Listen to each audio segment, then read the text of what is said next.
Sorry about that. Hi. Hi, no problem. We're just talking technical stuff, microphones. Admiring your Michael Jordan in the background there. Yeah, I got some Jeter, some Jordan. Yeah. Oh, okay. Okay. You got your baseball, your basketball, like that. Yeah. Yeah, these are they're my guys. They're my guys for their mindset more than their championship rings though. I love the competitive mindset of not just athletes, people in our world, if you will as well. Kind of I think fascinating. it translates well because one thing I've noticed is our industry can get kind of, because a lot of us are counselors, it can get a little, we understand and trauma and let's nurture those inner children, but on the Mhm. reverse side we also need the flip side of that, in my opinion, which is that harder mindset and be tough, and that we can't be victims. And yes, it's nice to address and handle and work through that stuff, but for me especially, I need that harder stuff as well to really Yeah. motivate me. No, totally agree. Yeah. Yeah, I think a little bit of both, but right when it comes down to it, like like you, I need the tough stuff. Like, what do you want to do, guy? Yeah, yeah, yeah. So do you personally coach? Is that something that you do? No, no, I'm not a coach at all. I celebrated 19 years, May 13th, sobriety, and I started Wow, this podcast. congratulations. You're Thank coming you. up on a huge milestone next A year. big number, and if you knew me 19 and a half, whatever, 19 plus years ago, like so many of us, right? We would have been the last one to have been voted that this would happen to, or that we would do this. And but yeah, and I started this podcast actually almost 2 years to the day.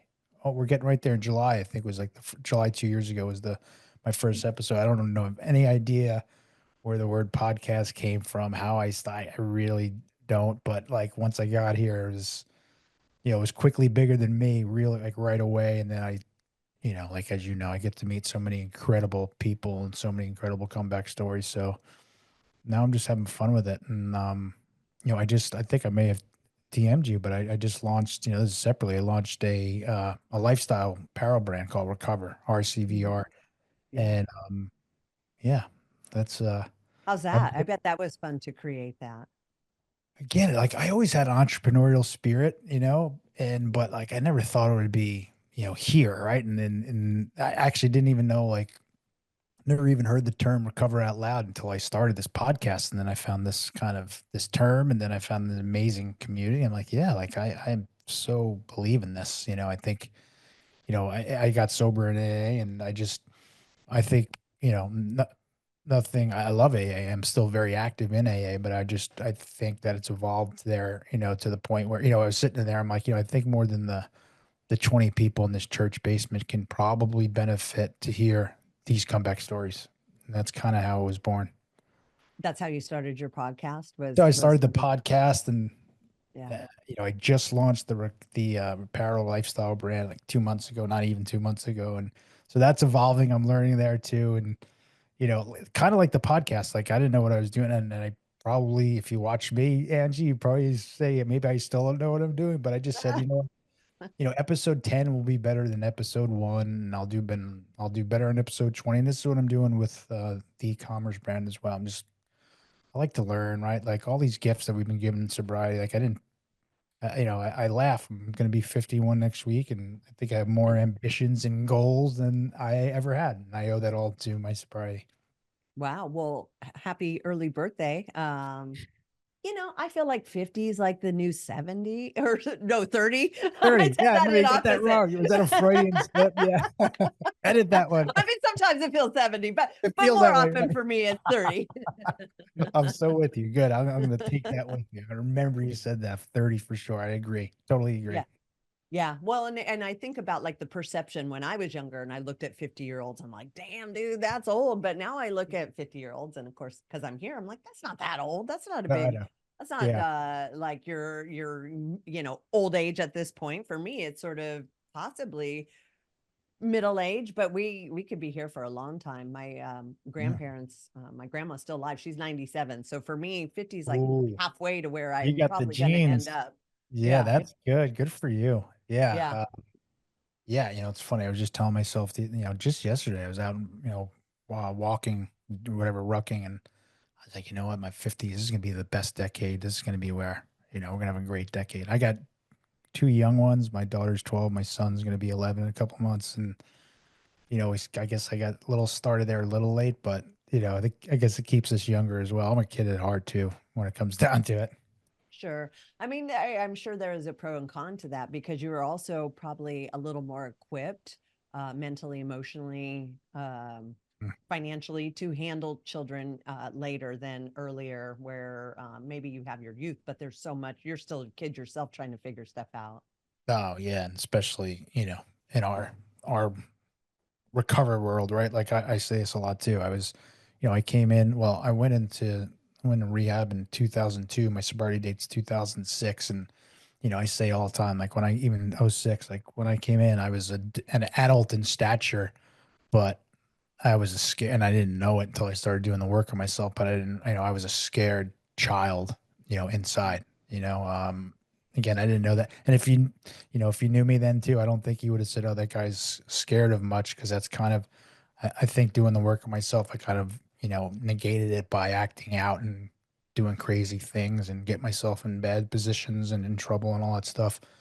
But it turns out, I started doing the work, and the word fear, I Mm. started realizing, like, holy shit, I could put fear on every single thing. And, I had a gentleman on last night on my podcast, and he kept saying the word wounded inner child. And I was like, whoa, like making me really reflect on stuff, like, right. Childhood trauma stuff it's so, I think it's 100% for people in recovery, right? And everything's relative. I'm not saying mine's any worse or better, or easier than, certainly probably easier than some, and maybe worse than a few others, but that's not the point. The point is, like, we all, you know, that when, again, go back when he said that, wounded inner child, I'm like, he's still there. Like he's still in there, right? And so I can totally relate to that, all of it. Well, here's the thing that I've realized because I've been podcasting about 5 years now. Vast majority people in recovery, but a lot of people who've just overcome massive adversity in one form or the other. And the one thing I've realized is every person has that wounded inner child. And Yeah. those of us who went through recovery or bad adversity have been fortunate enough to we don't have to, but in order to get through it, we address that trauma, that wounding, that stuff that could still be lingering. And so for a lot of reasons, we're almost, I don't want to say better off than your average individual, but we've been put on the path to do the work. And Yeah. I feel incredibly blessed to have been able to do the work. And it's not work that you do and you're done. It is continued work your whole life because it's like an onion. It's like, oh, got through that, handled that. I feel great. It's like, ooh, but how about that? Or, oh, you thought you had that. How about from this form? And you're like, damn, dude, here I am again in a different Yes. form. You fooled me that time. Yeah. Agree on all of that for sure, right? Peeling back Yeah. the onions, like all those sayings that, I wish you a long, slow recovery. Like when I first came in, I'm like, what the hell is that? And why is it, give me a break, but that's the truth. Like, right. Hopefully, knock on wood, and, hopefully it is a lifelong process. It's a lifelong process of, I guess, self-discovery in a way, right? You keep working on ourselves, but it starts, again, for me, it starts with, coming in here and finding that sobriety. But totally agree, right? Like I say it all the time. My wife, she's a civilian. She can look at a glass of wine and, not drinking nothing. I bring up wine. I never even liked wine. I don't know why I say wine, but um, you never know, right? You never know what's going on. That, Right. like I'll be in the car and someone cuts me off. I get all, pissed off and whatever. And you don't know what's going on with that guy's life. I'm like, yeah, I guess you're right. It's true. Everyone's got their stuff. Yeah. Everyone has got their stuff. And you bring up a great point too about, we don't have to address it, but I think the epiphany for me and was, when I had these resentments and these things that were bogging me down, and these uh, just huge chip on my shoulder that I grown, which is, he's still there sometimes, but it, dawned on me, it was told on me, like, Gary, you know what, whether you like it or not, the only person that's being affected right now with all these things, or that maybe that happened in your past, is you. Mm. So, I said, all right, I can hold on to this, and I can be angry and pissed off for the rest of my life and be a miserable drunk my whole life too. Or I can try to find a way to have some kind of peace with it, or some kind of closure, or move on from it, and kind of what happens is we don't realize is kind of we're springboarding ourselves to another plane, right? Another plane for our lives. And we're all here because, like the word transform our lives, like that, I just love that phrase because I think that's all of us. Again, recovery, adversity, like you had said, it's all sorts of things when we address it, I believe, and kind of take it head on. I Mhm. think that's where the real growth is. And I think we're all here because, we want to live a, happy, peaceful, purpose filled life. Yeah, I know I do. I mean, and it's not given. It takes like constant work. But one thing for sure is, it's a choice. So you can be, like you said, an angry drunk, but you could also be an angry dry drunk, and we see that a lot where people get sober, but they can't let go or they can't move on. And so they're sober, which is awesome. But at the same time, their mindset is still sort of stuck where they feel sort of the victim of what's happening, as opposed to it's a choice, it's a mindset. And I love that's why you and I relate so well. I'm looking at your sports photos. I'm the same way. Like I really know so much the key to happiness is the mindset piece of it. And so again, there's where you got to do the work. It's not just given because you give up the substance, all of a sudden you're happy and everything goes right. You Right. still got to keep doing the work, doing the work, doing the work. You can't just wait for good stuff to happen to you.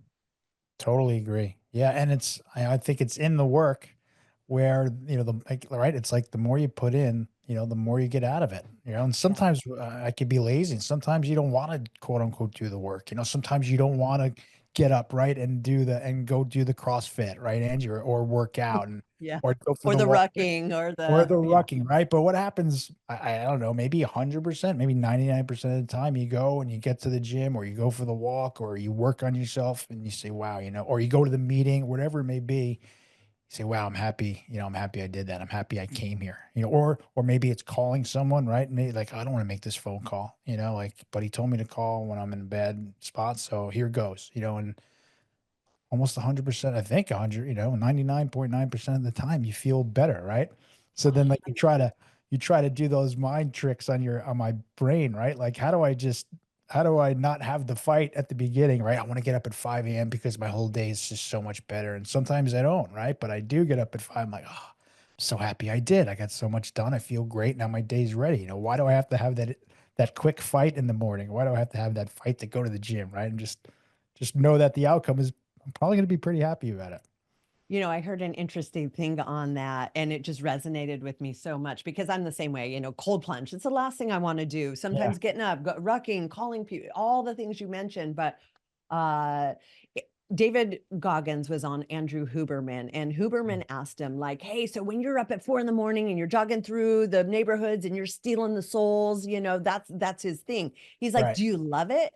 And Goggins is like, no, I hate it. Do you think I don't want to get up that early. I don't want to do that. I don't love it at all. And Huberman just started laughing. He's like, good. You're actually get more out of it. Like they've tested it, the physical, the science, all that kind of stuff. Right. You get more of a release, that dopamine release, when you're doing something you don't really want to do and you do it anyway. So it's good that you still don't like to do that. That actually has you getting more out of it. And may you never love it because I mean, Yeah. and I think we do sort of secretly love it because once we're through it and we realize how much better we feel, all those things.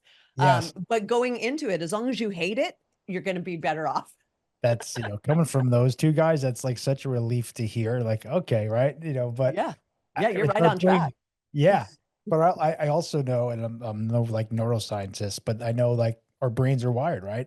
Fight or flight. Like, so we're wired to protect ourselves, getting up at 5 o'clock in the morning or making an uncomfortable phone call, right? We're protecting ourselves. So, but you're right. I think we also somewhere we love it because, and we probably feel a whole lot better and a whole lot stronger after we've done that, whatever it After we may do be. it. Yes. Exactly. Yes. And then you're more Yeah. empowered and then you kind of level up, and Yeah. I guess Yeah. we keep going and make things more difficult for ourselves. That's what we gotta do. Once that becomes Right. comfortable and Start easy, we're like, all podcast. right, what can I do now? Like, how can I crank this up a little bit to make it a little Exactly. less comfortable? So I hate it just a little more. Guess it's how we're wired. Yeah, for sure. But that's the but again, that's, people who've been doing this a really long time. In the beginning, especially in recovery or overcoming something, the little things are that hard. You hate the littlest things, even if it's just making yourself dinner or, going to the doctor appointment, just the little things, you can get that same sort of feel good when you confront it, you do it, and you feel better. As you've been doing that a long time, we do got to kind of, in my mind, I have to keep creating things to keep things challenged and keep that uncomfortableness, because that's where growth comes, is when you're doing things that are uncomfortable.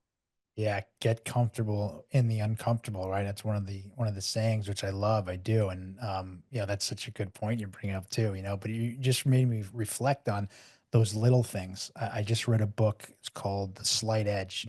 It's a great Mm, book. Like okay. I've heard a few people talk about it, and it's really about like there's no like overnight success. It's no like, oh, you do this and you go viral, or you wake up and you and I, like, we're healed and we're all good the very next day, or you start a business or whatever it may be, and the next day it's in a year, whatever it may be, like it's what's the saying when someone has a rock band, like have an overnight success, like Oh, yeah. Hmm. there's really, I'm here to tell you that there's really no such thing. The Yeah. success is laying the one brick and being consistent every single day. And if you do that every single day, you will be getting to where you want to be, and most likely outworking, so to speak, your competitors, if you will. And it was so kind of like it was so practical, the book. I remember, I seem to be bringing it up all the time because you can use it for so many aspects. You can use it in business, you can use it in working out and getting in shape. Certainly can use it in ourselves and working on ourselves. Like, just do a little bit every single day. Get busy being consistent. Like, you see Kobe behind me. He's behind me because not because of his championships and all the guys. I got Michael Jordan, Jeter. They're not behind me because of the championships. They're behind me because I'm fascinated in their work ethic, and I'm fascinated in the mindset of a competitor and of a champion. And I really think, and there's a humbleness to all three of those guys too, which I think is maybe lost again if we're talking about athletes. It seems to be a little less fewer and far between, at least the humbleness aspect, but that's why they're back there. And, Kobe was legendary of getting there like Dave Goggins, 4 o'clock in the morning, and like, Mamba outworking mindset. everybody. Yeah. The Mamba, Yeah. right? The Mamba mindset. Yeah. Well, and it's all about doing the reps. The one person you're missing on there that absolutely belongs is Stephen Curry. That Yeah. guy, he puts in the reps, he's humble, he does all the right things, he doesn't get in his head. He's just like a really good guy. Like, he's like that unexpected hero. You Yes. see a LeBron, or oh yeah, yeah, Right. that's an athlete, but Steph is Yeah. so unassuming, but he is, in my mind, the ultimate of all that. And he doesn't have to force it. He doesn't have to prove it. He just is it. He just puts in the reps and does the things, doesn't get in his head. He's amazing. That's the one missing from the I block. love that you just said that because I do have a quote somewhere, or I have it in my phone, of Steph Curry. You know, he he doesn't take 500 three-pointers every day. He makes 500 three-pointers every day. And so I ask myself, whatever I may be doing, maybe it's business or maybe it's whatever it may be, like, okay, Gary, like, what's your 500 makes? What's your, what do you, right? Obviously, you're an athlete as well. Like, we can take all this stuff, we can transfer it to other areas of our lives, right? Business or personal growth, whatever it may be. But I read that about Steph, and I was like, oh man, like, I got to take that with me. I got to figure out, like, what is my 500 makes, before the day starts. So Yeah. good call with Steph Curry. I totally agree. Yeah. And what did you come up with your 500 makes before you start the day? Still working on it, actually. Like, That's a lot of makes, man, every day. 500 makes it could be like, I don't know, for people out, it could be an hour, 2 hours of just, shutting everything off and maybe cold calling. Not that I've cold called, but I've been doing cold DMing. It could be, there's different ways of it, right? Sure. So, There's rucking, there's putting extra weight in your ruck, and just yes, repping it out like right. that. But doing that every day. Yeah, exactly. It doesn't have to be the number 500. It's the idea of it. Yeah, I love that. So let's rewind a little bit. So what put you on the path to recovery? Like, what was your bottom? What was the final thing? And what led to that bottom? Like, how many years were you out there doing what you were doing before you got to that point? Yeah, so I've had a few bottoms, a few big ones, I guess. Again, I started when started doing the work in recovery on myself is when I started discovering all this stuff about me that I didn't realize, and it's stuff like low self-esteem, stuff like I said earlier, fear. I was less than everyone. And I didn't realize it. Wasn't able to articulate it, but I This grew was up like in growing up, these were feelings that you felt. yeah, yeah, I think so. Yes, and I wasn't fast enough, and I love sports, and I wasn't good looking enough. I was late to getting the ladies, if you will. I wasn't enough, and I grew up in Long Island, a great town, and grew up in, probably the best time you could possibly grow up, in the 80s, right? When everyone's on their bikes and being on Yeah. the Oh, bike and just the gone for the best. day, and you come back when the lights go out. And I grew up across the street from a park, and, like huge park. And I feel like I was, I lived at this park. We played sport, we did everything. It was amazing. And then, typical, I think, kind of blue collar, upbringing, if you will. I did have a dad when I was young. I saw things that, normal 7, 8, 9-year-old kids aren't supposed to be watching. He was pretty active, and he liked cocaine at the time. And there was always some, rough and tumble dudes in and out of my house. And at an early age, I was afraid. I was terrified. There was a time I went through years where I didn't think he was going to make it home for some reason. Like I would just sit in my front window and just stare out, and think he's not going to make it home. And then that evolved when there was other people in my house saying, "All right, like again, I'm a young kid at this time, and all right, fine. If I see this stuff, but my younger sister sees any of this stuff, then all bets are off, and I'm going to take him out." Again, I was a Mm. skinny little 10-year-old, right? And then I got a couple of guys just scared the crap out of me on the side, and then I felt I was a coward because I didn't stand up for myself. Meanwhile, these are grown men, and I'm a little kid, and you know, go figure. I started acting out, I guess, in school, and one of my big events in my life. I was 16. I was the captain of my baseball team, and it was the night before Thanksgiving, and we were out like kind of all day with my older cousins. I have three awesome older cousins, like my three older brothers, I guess. And Yeah. not I guess they are, they treated me like that was, number four. My aunt even calls me, "Oh, there's my number four," to this day.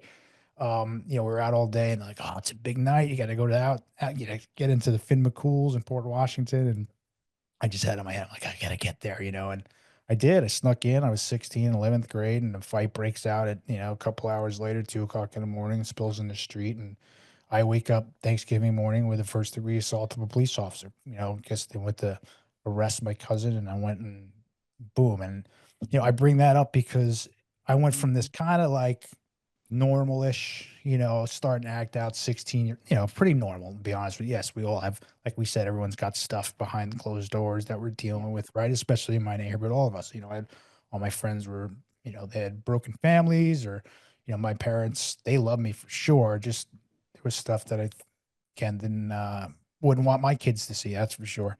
Right. But that event, it Mhm. changed everything for me. Like people in town, like the older kind of tough guys were like, "Hey, come here." I was able to hang, they wanted me to hang with them, and I was like accepted. And, like, "Hey, just see what he did, man. Ah, he's all right." I went from like this kind of, like I said, normal kind of 16-year-old getting in some trouble at school to like going to a different level. And I was in big trouble. I was facing, I remember sitting down, I'll never forget my poor mom and the lawyer. He's like, "Well, you're looking at, 8 years in prison." Like, whoa, As a juvenile? yeah, yeah, that's what I Wow. was facing. Yeah, as a Yeah. 16-year-old. Yeah. And I went through court, and it was in a court case for a couple of years, and I Couple hadn't years? yeah, yeah, Dang, that's a yeah. long And time to drag out a court case like that. yeah, this was, let's see, I'm 16, so that was like 1990, I guess, Okay. or 89 maybe. Anyway, it ends up, it got sealed. All I had to do was like not get in trouble. And I was on probation for 5 years. I was talking to a guy last night who robbed a bank. He was on probation for 5 years. Like, wait a minute, kind of what you're saying. I'm like, that doesn't kind of add up. But anyway, so I got in a lot of trouble, like off the bat, and um, when I was younger, I was very smart in school. I did really well early. Like elementary was one of the, was ranked one of the highest kids in the class. And I only bring that up because, by the time I graduated high school, Angie, I barely graduated. Like I was doing absolutely nothing.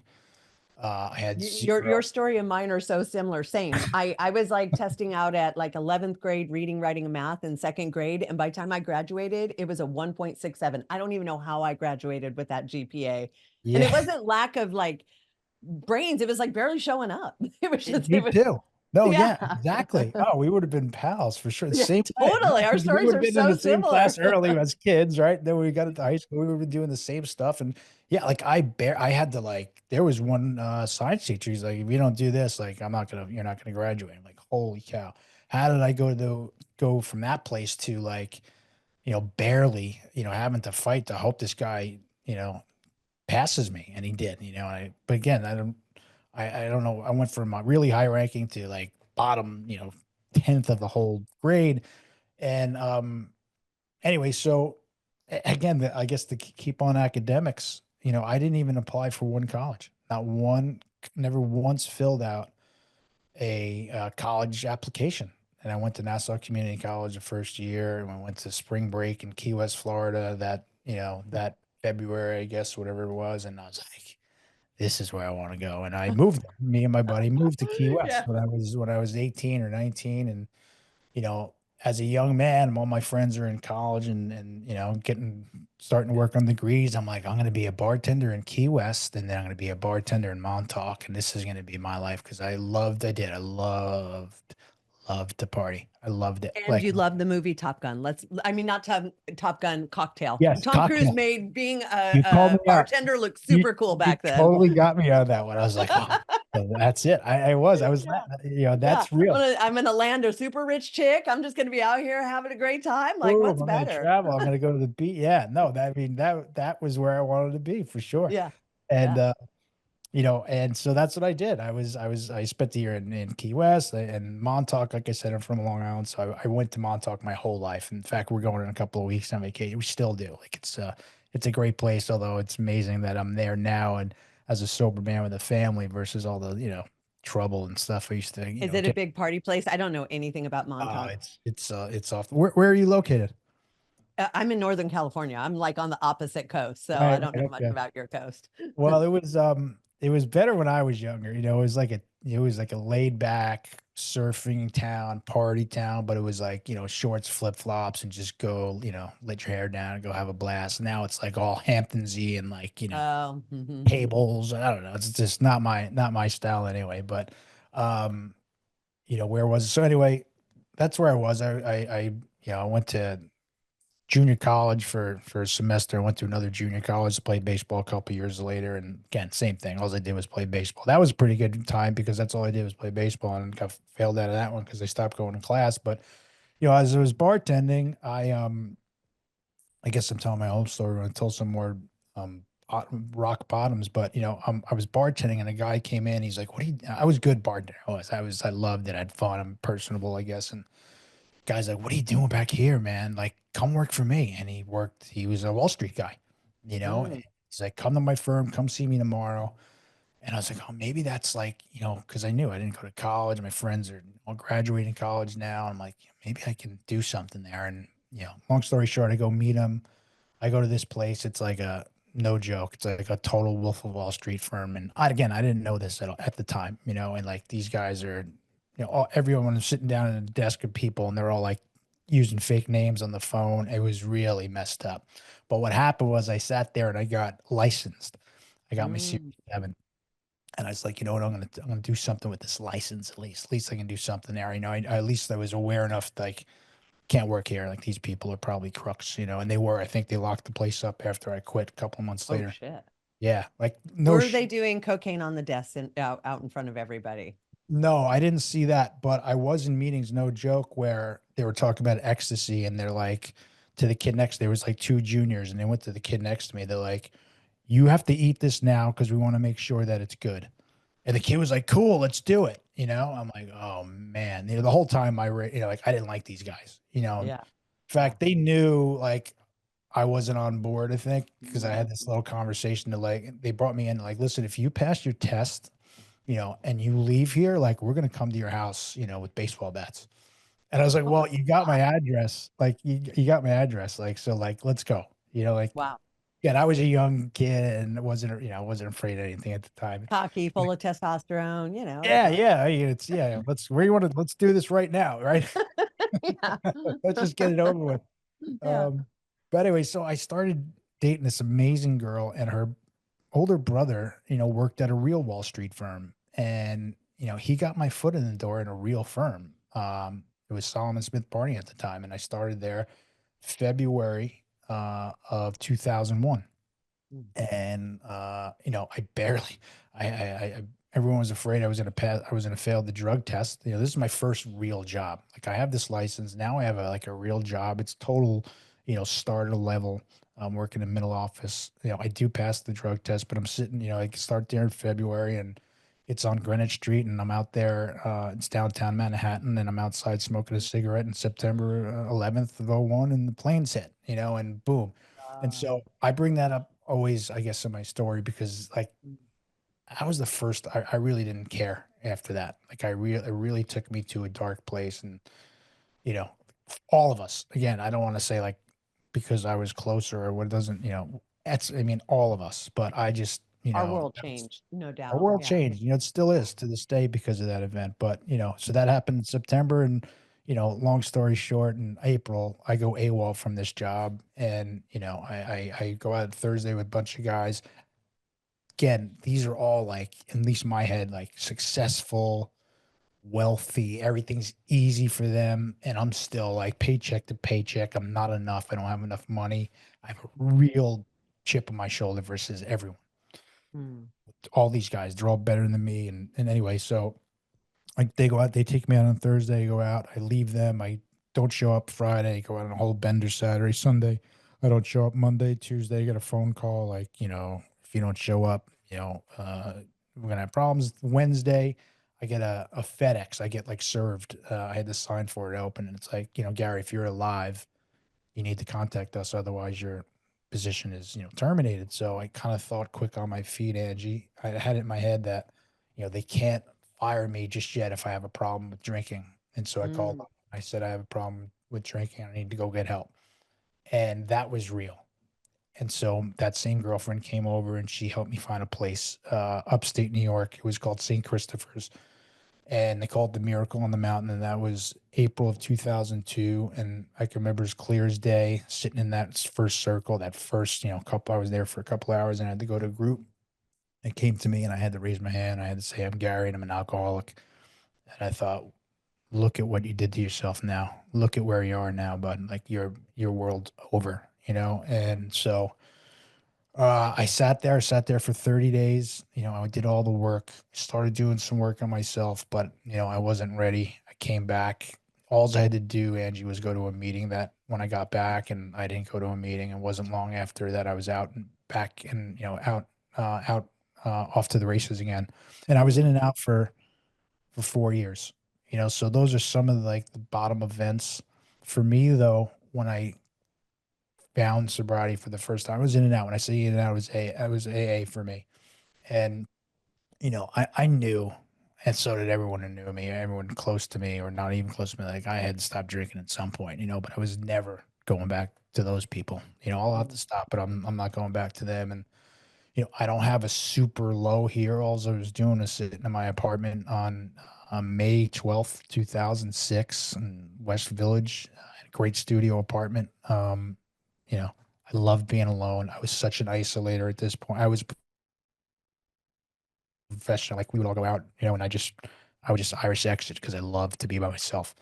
And so I'm sitting in my apartment, shades drawn, and just drunk as a skunk. And I was just overcome with, like, I don't want to do this anymore. I can't do this anymore. I can't do this anymore. And I don't know if I mentioned my mom. She's one of 10, and I'm the first grandchild on my mom's side. And I bring them up because I have, like, 20 something younger cousins, and they kind of looked up to me. And I remember just thinking, like, is this what you want them to see? Like, is this what you want them to, think is what they should be striving for? And I was really thinking very strongly about them. And mm, like I said, I just don't want to do this anymore. And I called New York City AA intergroup, told them that I don't want to do this anymore. And they said, "Where are you?" And I told them where they were and where I was. And they directed me to a meeting. And I didn't go that night because I was just puddle. But I went the next day and I did things different. Like I sat at the front row. I started listening to the suggestions, when some stranger came up and said, "Here's my number. You need to call me tomorrow." When every instinct in my being's like, take your paper and beat. I was like, okay, like this works for these people. I not kind of a, looking back, I completely surrendered. I was like, Gary, you've tried this too much. Like your way doesn't work, dude. Like, give this a shot. They seem to be happy. And so I went in, and that first year, like everything that New York City has to offer, my most favorite, most beautiful thing about it is the sobriety, is the program, is for me again, AA. You can get to a meeting 24 hours a day. And that first year, that's all I did. Like I had the pamphlet and I went to a meeting. I went to work, which I kept the job somehow. I somehow hung on to that job and I went to work and all I do was look at the pamphlet, see where I was going after work. And like looking back, like that's such a great first year. It was really, really amazing. And then Yeah. I'll just Well, add and this. doing the work, the consistency in the Oh, well, work. It's not that's when that it you all didn't changed. get complacent, because it's the complacency that can really mess us Yeah. up. But it sounds like it was very serious. Like, this Oh, is what this I'm was doing. it. This was like my life depended on it, Yeah. and Yeah. yes, it's the first time I started doing the work. It's the first time I went through all the steps. First time I actually got a sponsor, and it's the first time I listened to people. Yeah. I'm as stubborn as they come, Angie. Like I'm just wired. If you tell me to go this way, like I'm just gonna go that way. I've gotten a Yeah. little Same. better. That's the best way to get me to do something, is say, don't do it, or you can't do it. I'm like, okay. Cool, cool. You get it. Yeah. Yeah. Oh, yeah. Yeah, so that was I haven't had a drink since May 13th, 2006 is my sobriety date. Yeah, and it wasn't until I started doing the work, I did the work, went through the steps, I wrote out the fourth step which was daunting task for me at the time, and I made amends, and which is another daunting task, but it's not as bad as you think. And there's no big sign, right? And you know this as well. Like there's no big sign when you walk into a rehab or a recovery center or an AA meeting. It says, come on in, like you're going to completely change your life. But that's what not only can happen, that's what does happen. If we said it, like we said at the top, if you put in the work, what you get out of it is incredible life. That's so real for me. Yeah. Yeah. Well, and you've been still putting in the work all these years later. And now look what you've Yeah. got: successful podcast, an awesome clothing brand. Like, you're crushing it. Well, you know what? It's you talked about the smaller stuff before. This might sound crazy. Maybe you'll end because you and I seem to be lockstep with some things. But like, I wasn't able to answer the phone every time, even when my first couple years in sobriety. Like when the phone rang, I would have an instant anxiety in my body because I was always afraid to answer the phone of who's calling and what did I do? Is it the police? Like what happened last night? Like all that goes with it. And here I am, 19 years in, and almost 51 years old. Like it may sound silly, but it's not to me. Like every time the phone rings, I have now like this quick little really urgent sense of gratitude that like I can answer the phone right now because I was so like couldn't answer the phone for so long for such a big part of my life, which is so crazy. But I think maybe a lot of us can relate. But now that little thing, it's like it's like the reminder. I always like to say, don't forget what you came from, and that's kind of a broad sense, not just necessarily like my neighborhood. It's where I was, right? It's where we were. Don't forget where you came from, but you don't have to live there. Yeah. Like don't live in the past. There's no need to live in the past. Live in the present. As hard as that is. Speaking of the future, it's why when I project things into the future is when the fear really starts, creeping in. Like Yep. my sponsor says to me, I worry, I spent so much time and so many years worried about stuff that never happened.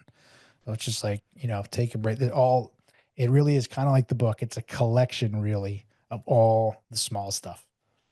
Yeah. Well, I think you hit on such a key point. It's that fear, and then future tripping or reliving Mm. the past. And the true peace is in the present. And as long as we can do that, and of course it's easier said than done That's why I love CrossFit. It's like I love those things that sort of like plant me right here. It's like I Yeah. can't be anywhere else because I'm exerting some sort of pressure on myself physically or mentally that it really cements me into the present, which is, I think, that's the gift is when you're living here, you're right. We're not worrying about this. And as I'm saying this to you, I mean, I still go through this all the time as a business owner or doing what I do.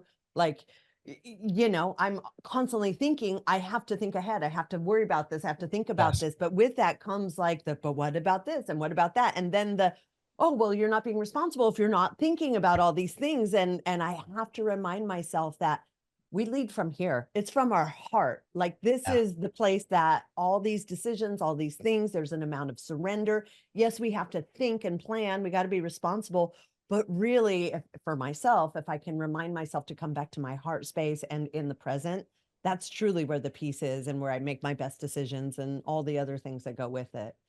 I mean, what you just said there is so spot on. I agree with all of that. Like me too. Like I'm a human being, right? And me too.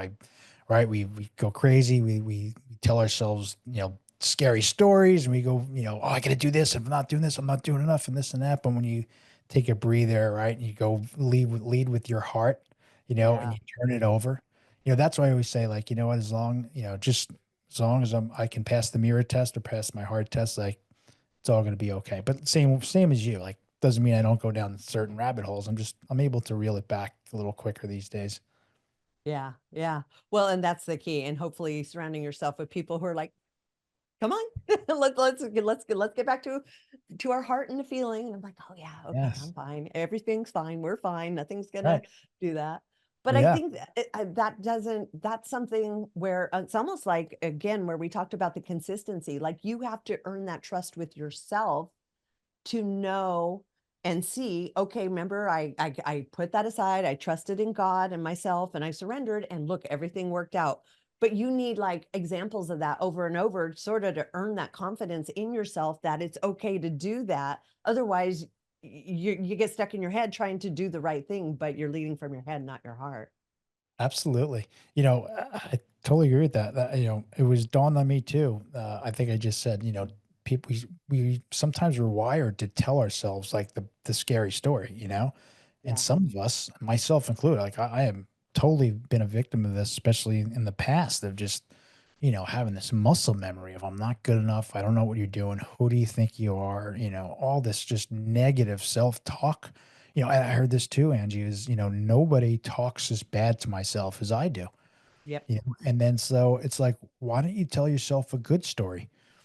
And so like again, for me, that kind of what we were saying is staying consistent. Like doesn't mean like just tomorrow, like, oh, cool. I'm just going to tell myself good stories and things are going to be better. It's like, it's a process for me, but I go to bed now. Like I have some tricks that work for me. I start Mm. telling myself some good stories, like while I'm going to bed, I'll do some affirmation stuff where I have work. I'm like, you know what?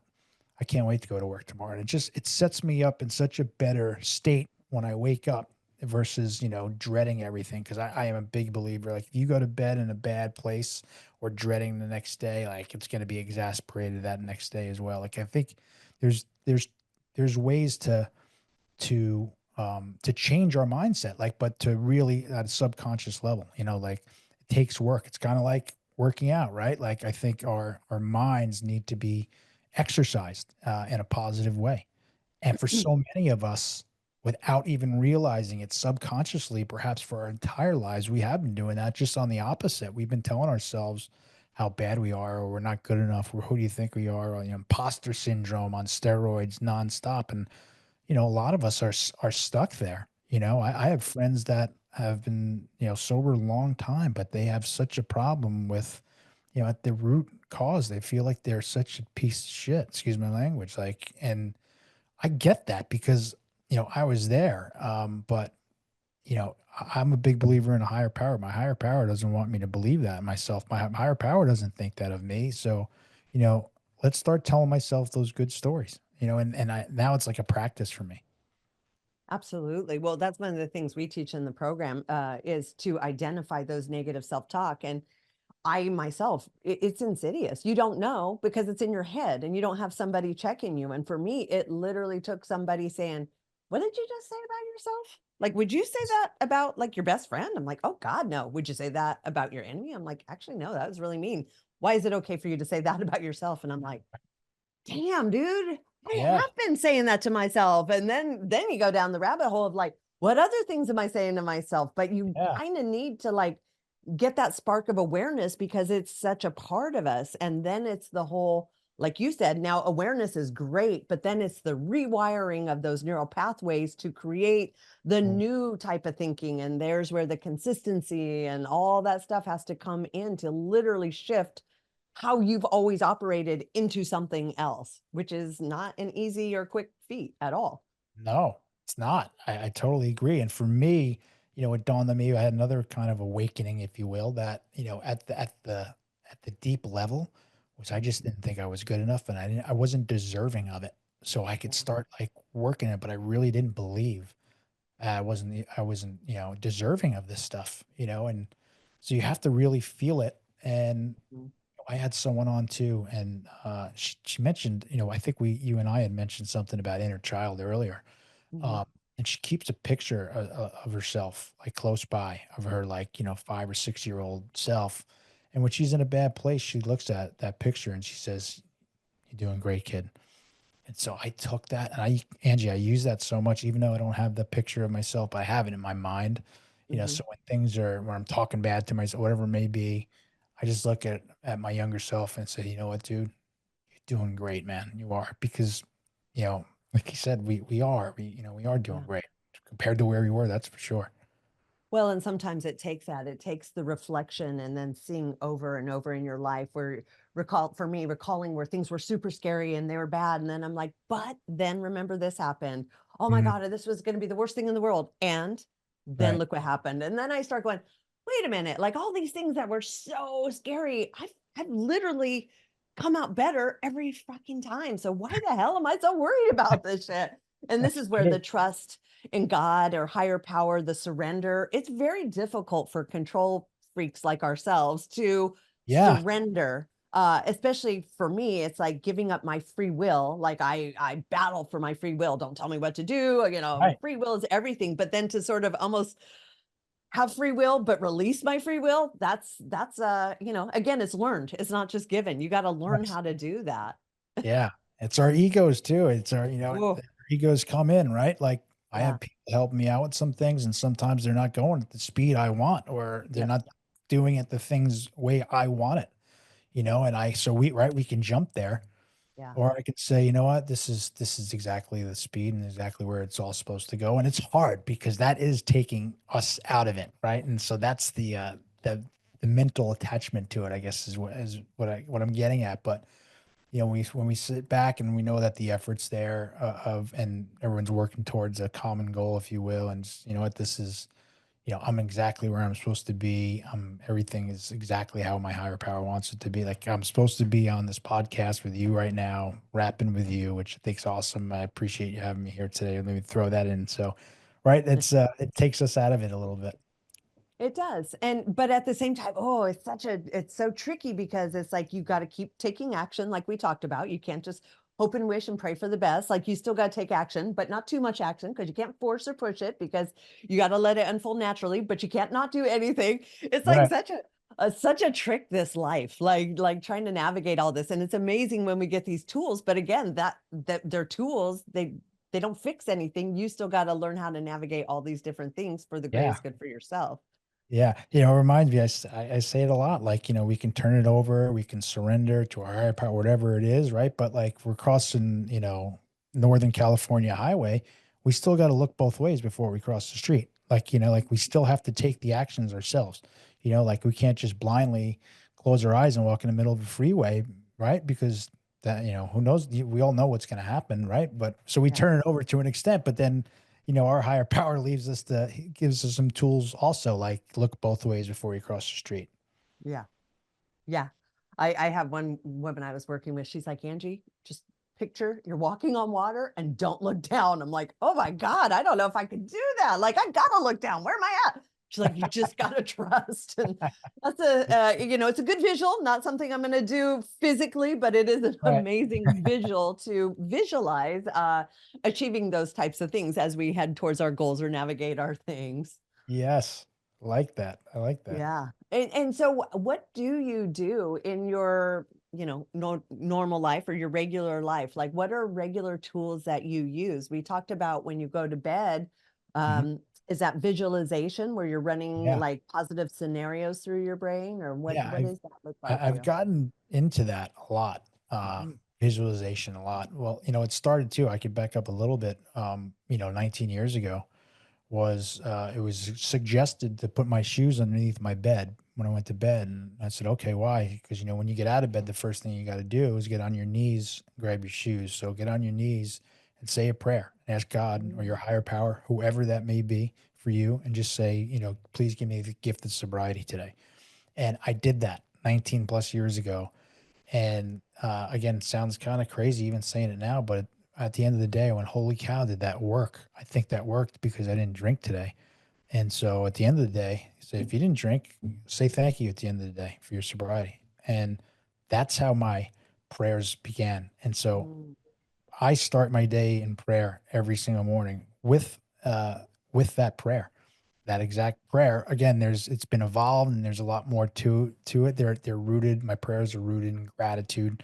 That's a really powerful thing, gratitude, like, It but is. real, It real. puts me straight in my heart center. Like if I'm having a Yes. hard time, if I can truly get into gratitude, it erases all that. Yeah, it does. It does. Again, I wish it was easier to, I guess that's what I should just stop saying. I wish it was easier to get to these things because they're just, at least for me, they're not. But, looking back, they're a lot better. Like, like those stories I tell myself are certainly a lot better than what they used to be. But yes, more tools. That's what I start my day in prayer and then mostly rooted in gratitude. And I meditate a lot. I try to meditate first thing in the morning too. Sometimes, right, we can't. We have deadlines, we have call, we have stuff. And again, you'd think I would know better by now because my day is just so much more better, and it's just so much more calm and at peace when I do start that. But I'll listen to something. I'll listen to some calming music. I'll tell myself, some positive things, But again, all rooted in gratitude, and I just feel great coming out of that. And so that's again, I wasn't doing this. Like this is a different, completely different, vocabulary, if you will, for me. Like I wasn't doing this 19 years ago. Now I got this portable like steam room that I have in my garage, and I call it like my little sweat lodge, and Mhm. become kind of obsessed with it. Like every night I go in there, and same thing. I'll put some music on. I put a little LED light on, and I'll sit there for 25 minutes, and let me tell you, I sleep so much better. Been doing it for about 6 months now. Like I can't miss it. Kind of, I guess the alcoholic in me, like it's like, oh, this works, and boom, like nonstop. But that's another thing. There's such a, and you know this better than anyone, but you know, getting sober is one thing, but there's such this gigantic kind of beautiful health and wellness umbrella that comes with it. Like I, I, I guess during COVID, I just started walking from my head. Now I'm like, love to hike. Now I'm like searching. I want to go hike all the national parks. So and I do that from my head, Yes. and what happens with it, you start taking care of my body more as well. So, I try to take care. Listen, I love ice cream. I'm a normal person too. Like I like my treats, and I just try to keep the 80/20 ish rule ish. Yeah, well, and you have kids, right? I'm Like strong now. They've been going good you for a want to few years. enjoy that with them. Yeah. Yeah, no, like of course, like I'm not gonna again, but I do things to extreme. Like I used to smoke cigarettes. I was the same way. Like I would smoke first thing as soon as I woke up and smoke a couple of packs a day. And I was also the type of guy that I had quit for like, 6 months or even a year at one point. And then I have one cigarette, and like that one cigarette, I'm back buying a carton like that night. Like that's it's like, whoa, but I need to kind of own that. Like that's who this guy is, and it's okay, Yeah. like we all have our beautiful flaws or our ugly flaws. And Yeah. but yeah, so But you meditation, could use those flaws as a strength too. It's like your 100%. superpower. You're all That's in, good been or right, bad. So right. find And some good no, things you that love and Yeah. That's been another like Yeah. beautiful thing that I've discovered. Like, we talked about being competitive or whatever it may be, and obsessive in certain ways. Like, listen, obsessive can really work for you. It can certainly work for me. Like, it doesn't have, like, own the stuff that you are, be proud of it, and turn, like you said, turn it into something positive, you know? Yeah. Like, we used to go out, I used to go out and I used to chase bad stuff, like, and nothing would get my way until we got it. Like, do the same thing, but on, with good things, with positive things, with helping people, with exercise, with growing your business, whatever it may be, right? Like, it's like you had just said it. Take those aspects that, on the surface, oh, those, oh, he's obsessive and he's this and he's that, and yeah, I am. But I look at where I've owned it and I've turned it into a positive area in my life. Like, so I love that. Yeah, it's funny. I sent some of my guys, we just send memes back and forth because there's just so many great ones these days. And I and it said, would a crackhead ever say, "Oh, I just don't have money today. I guess I'm not going to smoke crack." No, they're going to go figure out a way to get crack. Don't be outdone by a crackhead. I'm like, Oh, exactly. Like, that's not even an yeah, option in their world. Like, oh, I have no money. I guess I just won't do that. It's like, oh no, I'm going to go figure this out. And so if that's we right. have again, and when we, shift our obsessions to good things, like what can't we accomplish? We got to have that same vigor as we did when we were doing bad things. Absolutely. I love that. Yeah. Yeah, done by a crackhead. I'm gonna remember Don't be that. outdone by a crackhead, Yeah, y'all. I'm gonna remember that one for sure. I'm gonna take that away for now. I totally agree. I'll send it to you. It's really good. Yeah. Great. Yeah. And so you mentioned the physical aspect.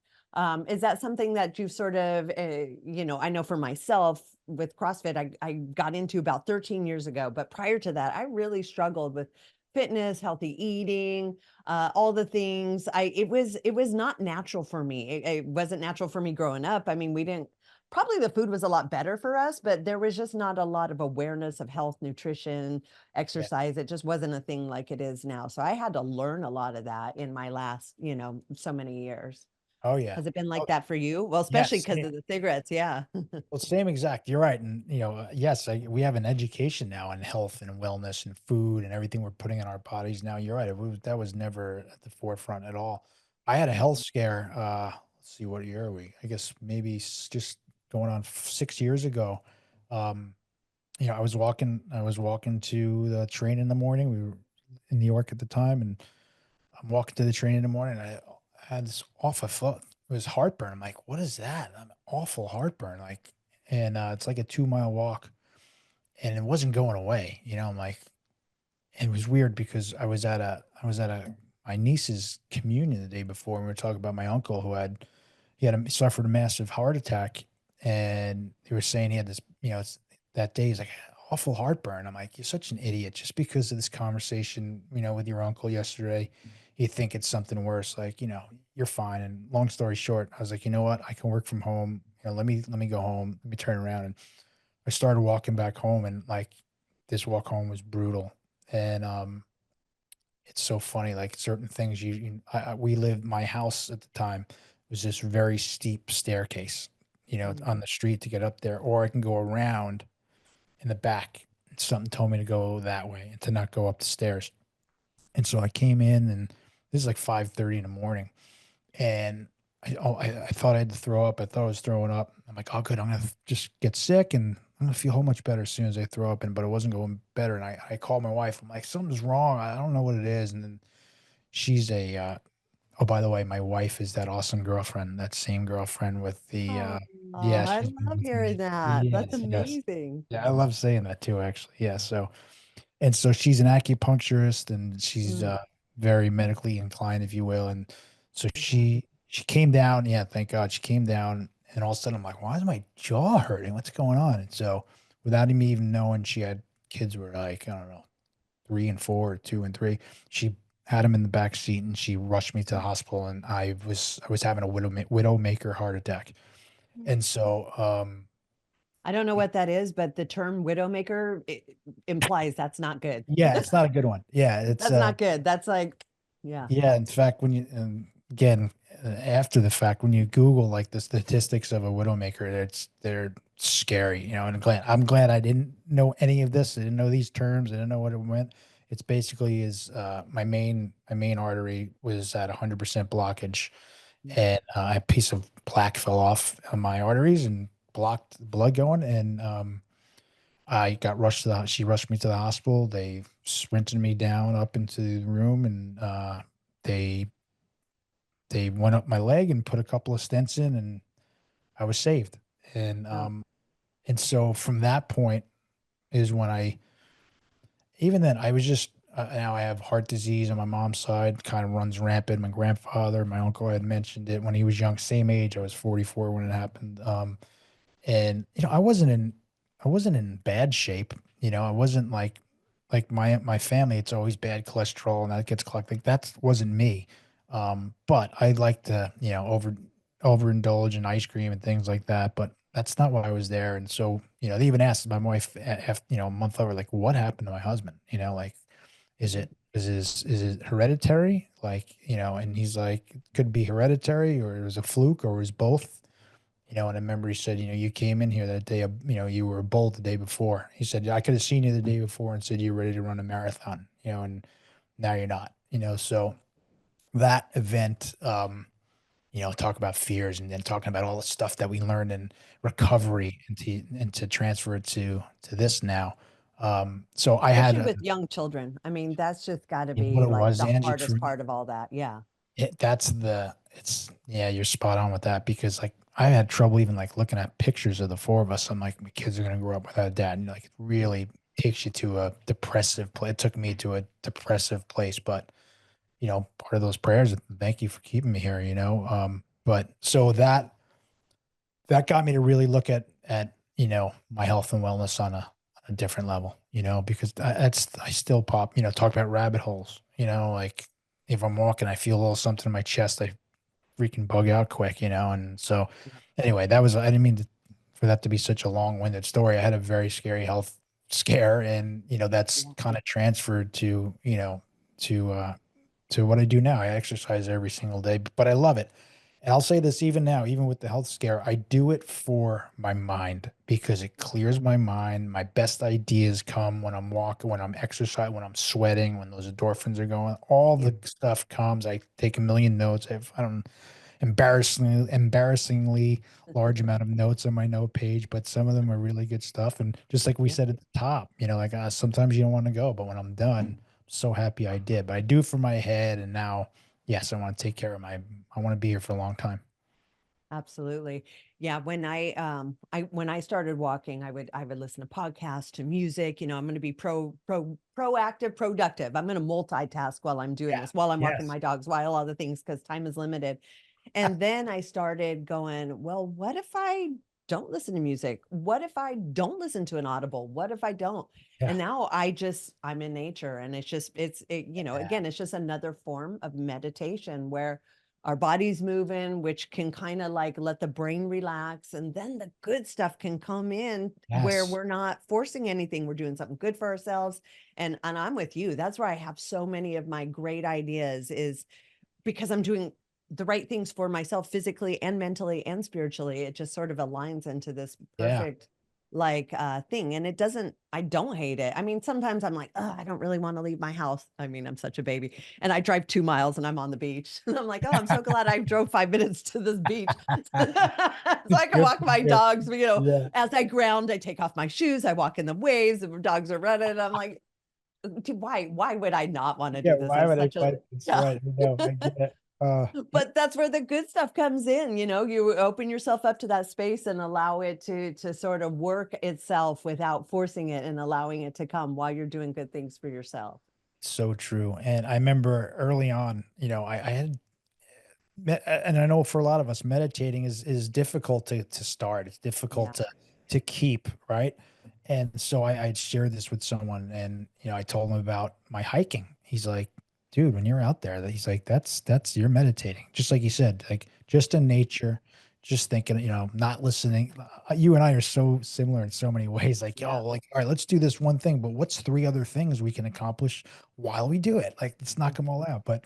When you Yeah. turn the headphones off, right? And you just kind of, you're just kind of be and you're present. He's like, that is totally a walking form of meditating, like 1,000%. So I like grabbed onto that. I'm like, oh, I've been meditating this whole time. See? And it's true, right? We do it for our health, and then it helps It is. me when I sit on the couch or wherever I do it, or at bed, and it just helps. Yeah. Well, and like you said, and it's being aware and being present. Like I think that's where again the magic comes. For me, it's like looking at this, looking for sea, just staying present, staying aware, and not like the effort, like I need to do this, just being mindful of your present. And that's where the Yeah. peace comes. And I can't emphasize that a lot because you're right. Meditation is really difficult. Like we have our clients start doing mindfulness the day they come in the program. Just Wow. sitting in a chair for 20 seconds is very difficult for people. Yeah. But, practice that every day, every day, every day for 67 days, 80 days. It becomes part of a practice, but it's so difficult to learn how to shut off the monkey mind, how to get the brain Mhm. to quit, how to reprogram yourself to just be present and follow your breath and not follow all that stuff. It's Yeah. it's not an easy task by any means. No, it's not. It's not. I've read some books too that have helped with that, like when those thoughts come in, right? Like Yep. you don't need to go with those thoughts, like Yeah. let the thoughts come in, just let them kind of blow away. Like it's almost like a practice. It's like it's like a turning over practice. I remember early on, they said hand your problems over to your higher power. And I would literally, because I was such a thick-headed, I would literally, okay, here it is. And like I'd go like that and like to hand it over. But it's the same kind of practice, like we don't need to go when those thoughts come in our minds, we don't need to go with them. We can just say, all right, that does not serve us. Just keep going. And you stay present. And you just said something so kind of off the cuff was, we're seeking that peace, right? I really believe that at the end, I think that's really what so many of us are really chasing is just peace of mind and contentment, right? And it's so hard, and I know it's hard for you. I could just tell how you operate, right? Because we got a million things going on and a million things we want to get to and a million things we want to accomplish. But we have those moments of just like whatever, maybe it's walking the dog on the beach and you're like, oh, my feet's in the sand. And like you look up, you look at the sky, you look at the water, you look at the clouds, like, wow, this is I'm right where I'm supposed to be. Yep. And I Yep. didn't, And then you go straight to gratitude. It's like, holy yeah, shit, look at this thank you. freaking life, man. Like, how can I be Yeah, upset right now? This is that's right. peace. That is right. Right. Well, and but it's also like why we started drinking and using, right? We were looking for that peace. We were trying to solve like our trauma by shutting down the brain and we didn't have the tools to know how to do that. And that's why we sought substances to do that because we found Right. that was a quick way to shut that shit down. Yeah, or we have anxieties, we have, Mhm. self-esteem issues, right? We take a drink or we smoke whatever take a drug, all of a sudden we don't feel that way. Like, whoa, I Yeah. feel good. This feels Yeah. good, and Yeah.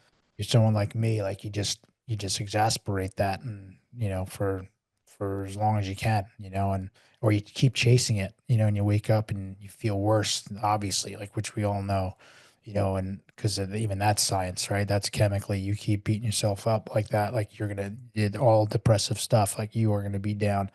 And so what do? We keep masking it. Excuse me, what did I do? I just kept masking it. I think in hindsight, that's really what a big part of it was. I said early on, I did. There was a part I had fun too. Like I want to just speak. We had a lot of fun too. Like I did. And a lot of the other time, a lot of the things I thought were fun though in hindsight really weren't that fun thinking back. But I also had some, I had some amazing times too. But I think where it becomes a problem with someone like me is we're masking those feelings, like people were growing up, my friends were getting married, they were getting houses, and I'm sitting, in my same old beat up car and living paycheck to paycheck. And, I couldn't, it was hard, I didn't like myself. And I didn't realize it. And so what I do, we just keep numbing all of it, and Yeah. takes us Yeah. to, it It take it. became our solution to that piece. Like Yeah, it was my that's identity. yeah. It came my complete, Yeah. utter identity. Yeah. Yeah. So in reflection of, like your 19 years, where would you say you're at? Are you like motivated, you're excited, this is where you're at? Are you more happy with like work balance life? Like for entrepreneurs and like we talked about for hard people in recovery that we like to go hard. Where is your comfort? Is it in the balance or is it in really going hard? Oh, I think I'm still wired to go hard, Yeah. but to answer your question, where is my comfort? It's when I'm just like, you know what? Everything's right where it's supposed to be. It's all good, like it'll come. Yes, I'm super excited about the launch of this and starting this e-commerce, world that I'm learning. It's really it's exciting. I like to learn. I like to use my head, but with that comes right the stresses, and you know this as well, right? And so there was a couple months ago, I'm waking up like all these stresses, and they're all ego driven stories I'm telling myself, and imposter syndrome. So it's like, dude, what you didn't do this for that. You didn't come all this far to feel this way. And again, so you work your way through it but to answer your question, I think it's when I'm leading with my heart. I have Yeah. it with the podcast too. Like I'll have imposter syndrome, or at least I did early on. Like, who do you think you are? Like, who do you think you are doing this? Like a podcast, and then I'll have amazing guest on and they'll say that was great. I really enjoyed our conversation. Or you get a DM from someone like I heard, thank you for that. It's like, this is bigger than me. And it's not even about me. It's just like I'm kind of a conduit. Like, the mantra with the podcast, and it's the same with the brand. The mantra was to help one person today. Like that's all I wanted to do. Help one Yep. person. And now part of the go-getter that we were just talking about, I'm a little more greedy because things are growing, right? So I was like, let's help as many people as we can, and sometimes when I'm on those walks and those ideas are coming, I'll have some big, BHAGs, big, hairy, audacious Oh goals, yeah. and that's okay, but Yep. what am I at my best is when I when I'm kind of level-headed and I'm working from leading with my heart from what you had said, it's like it's a little more spiritual. It's right. I feel like this is where I'm supposed to be, and this is the level. Yes, we want the world, we want it now, like that. That's there, but it's like kind of like the book, and I love this quote is, people overestimate what they can accomplish in 1 year and completely underestimate what they can get done in 5 or 10 years. And so that's Mm. right. I kind of like zoom out. I think when I'm at a zoom out kind of place, much better, you know. Yeah. But meanwhile, tomorrow I could be like, I didn't do enough today. I didn't do enough today. It's like, go easy on yourself. It's okay. Yeah. Well, and I love that. And that's something really big that I've had to learn over the last few years is giving myself grace. Yeah. Because, I should be, this and the mom and the that and that and that and do more and more and more. And then I just kind of had to go, hey man, give yourself a little grace. It's just, Yeah. it can be tricky because it's like, am I giving myself permission to be lazy? Or am I just saying, hey, you're already doing a lot. Don't beat yourself up. Like there's this whole thing that I've been really working on in the last few years, which is that giving of grace and being okay with that and realizing like we're doing a lot, especially and I'm with you, like even with the podcast, like my whole goal in the beginning is again, very aligned. If I could just help one person, if me putting out this podcast in this, and I started mine at the very beginning of the pandemic, if I could just reach one person and give them a ray of light today, or hope, or help, or any of those things, then all of this is worth it. And Yes. fast forward 5 years later, it's still my mantra. If I could just help one person, and again, the consistency and the content. I mean, by now we've helped way more than one person, and Dude, that is great because we're able to help in ways that a lot of other people can't. it's so true. And just at 5 years, congratulations. You're, inspiring me. I mean that, like what's better than that? That's the part, like when I started it, and I don't know if I'm sure you can relate. Like I didn't have this part of, the proverbial, business plan, if you will, for lack of a better word. Like, oh, by the way, you're gonna meet so many incredible people. Now, like, we have a Rolodex of, I'm just at my 100th episode. You're 5 years in, like, so many amazing comeback stories. And, it was given permission to me by someone and said, kind of what we said at the top too is the most incredible people I know, hands down, are people in recovery, and that could be people that have overcome their adversities. That's a broad term, but someone had said that. I'm like, I totally believe that. Just kind of never said it out loud. He's like, of course, like we've all kind of been through it and we've come out on the other side, and most of us are here to just try to help somebody else. I recover out loud. That term is, I recover out loud so someone doesn't have to suffer in silence. Like, what a beautiful thing, like 5 years in, same mantra. I want to help one person. Same here. I'm going to go back just to my one person, focus on the one person. And it's incredible. No, it is. It really is the people we get to meet. And there's so many amazing people out there. Yeah. Well, and it sounds like you have the same sort of motivation, like just to be of service to others. Like I've had a lot of people like, oh, well, you should get sponsors and monetize and this and that. And Yeah. yeah, I mean, it would help. It would pay for what we do here. We Yeah. kind of have this elaborate setup at this time. But at the same time, that's not what it's about for me. It's never been about that. I just want to be able to help in any way I can. And if I have the ability and means to do so, by all means, that's what I should do. Yeah. But again, like you, I had to work through the early days of imposter syndrome. Like, who am I? Who wants to hear what I have to say? Who cares? Right. And 5 years later, I'm like, holy shit, I've never been vacant of having a guest. Like somehow they just keep manifesting and coming into my life. Like it's amazing. And then we get to have great conversations, like with Yeah. people like you, where it just sort of reaffirms and confirms like there's nothing better that we should not better. There's nothing more important than we should be doing than trying to be of service to others who would like to hear what we have to say.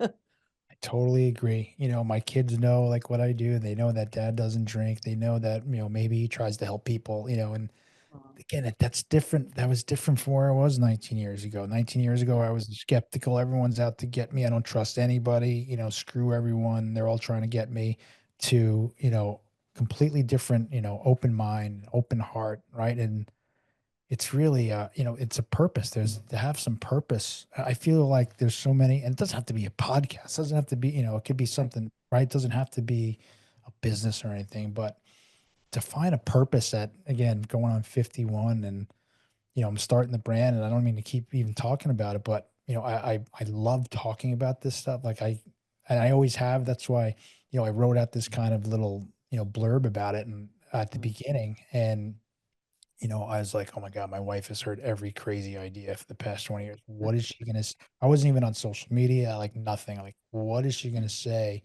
when I'm telling her I'm starting this podcast? And by the way, probably gonna be sharing, with the world, if so to speak, my all my stories. And she read it, she's like, oh my God. She's like, this is drop everything else. This is so you. Go all in on this. Like, and so she gave me the real kind of go ahead.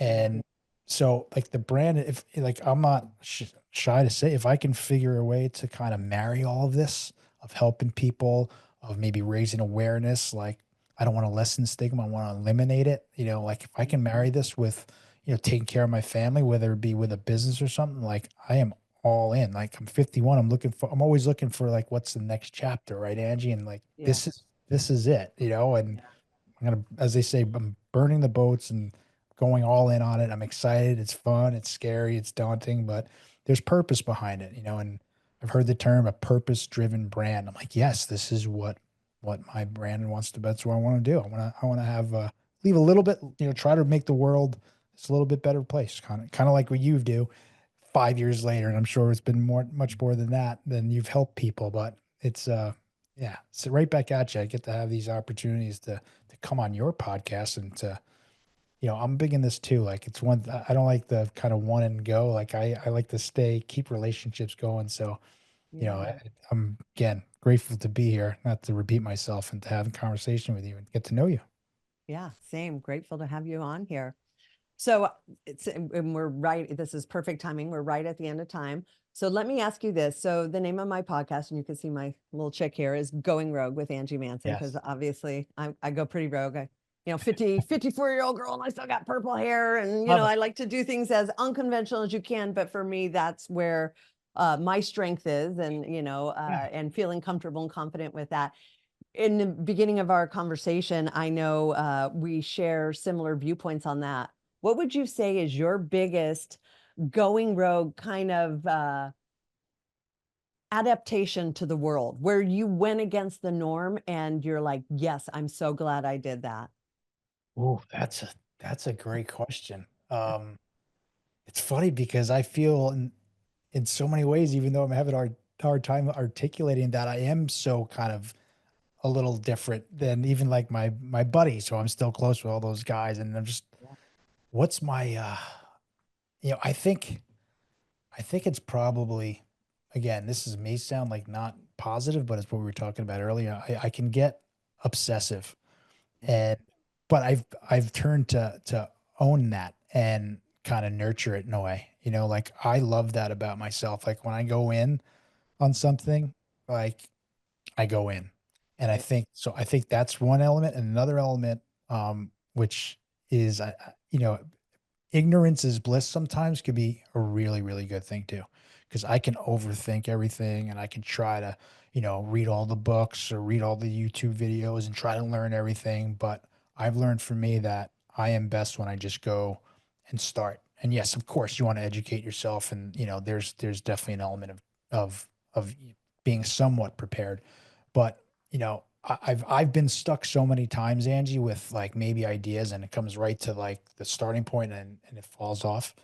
Yep. So I like that about myself. Like I've learned to be like, Mhm. I don't care if it's wrong, if it fails, it fails. Like just go in. So I think that's my going rogue is, and I'm even laughing to myself thinking about like when I get in an argument with friends, not friendly argument about like sports, Yeah. like I don't let up. Like they know, like they're gonna start like even the smallest little like kind of challenge with me. Like they better that I'll like be prepared because I'll be going 5 years later. Be like, remember that time you didn't go to the game? Yeah, you didn't go.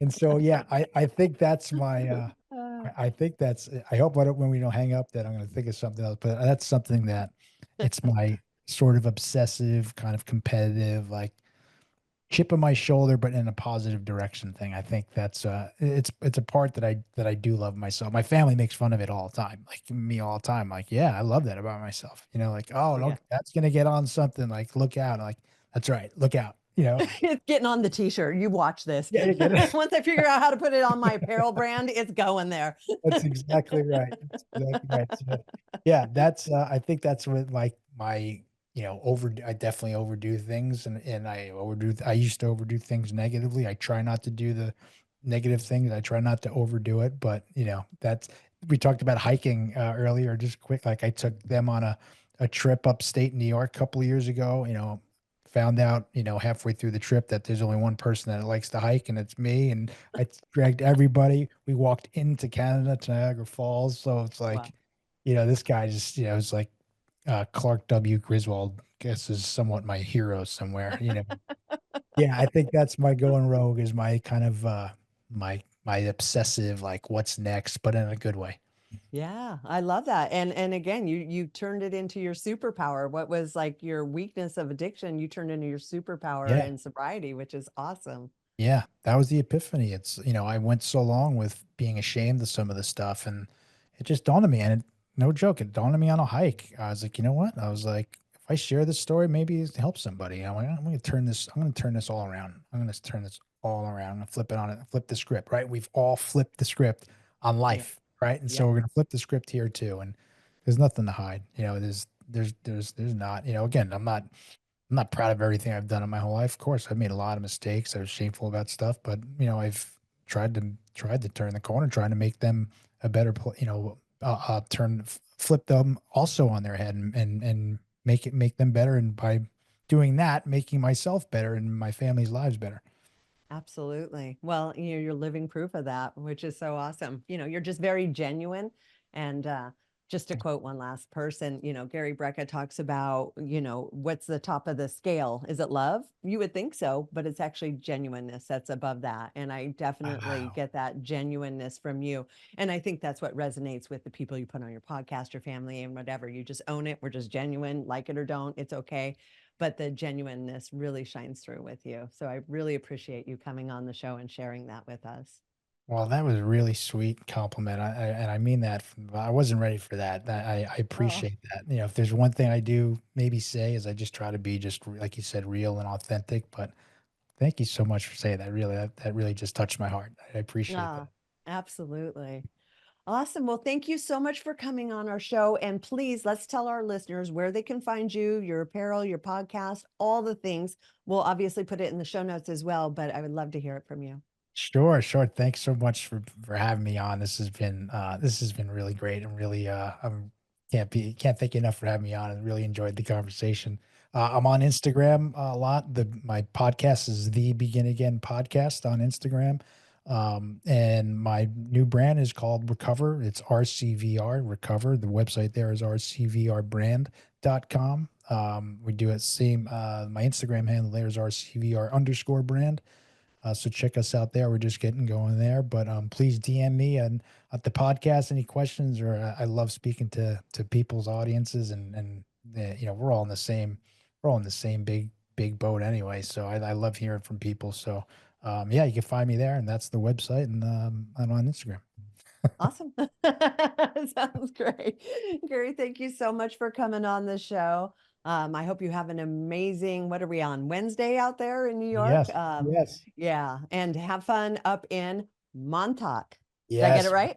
yes. You did. Yes, you All did. right. And have fun at And the that'll beach. be really special to share with your family. So I really enjoy. Absolutely. Thank you so much. Thanks for having me. I'm very grateful for today. All right. Thank you. Have a good Thank one. you. You too.